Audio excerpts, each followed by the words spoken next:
Hello guys, तो आपण मैंने जमी देखिए मो हाथ में धरची किसी कलरा गच आम बारी में कलरा गच लगे गछरा सब पड़ी नहीं आनी तो आम बारी प्रबल घास हो जाता प्रथम घास गुरा सफा कर नेली।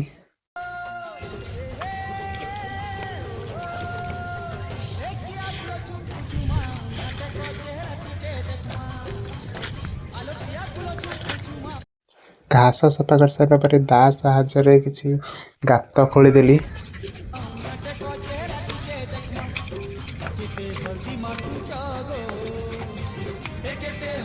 गात खोली सारे सब कलरा गछ नहीं गोटाटा कर पोतीदेली। मु गछ मात्र आनी 5टा तो गोटाटा कर सब पोतीदेली आमर।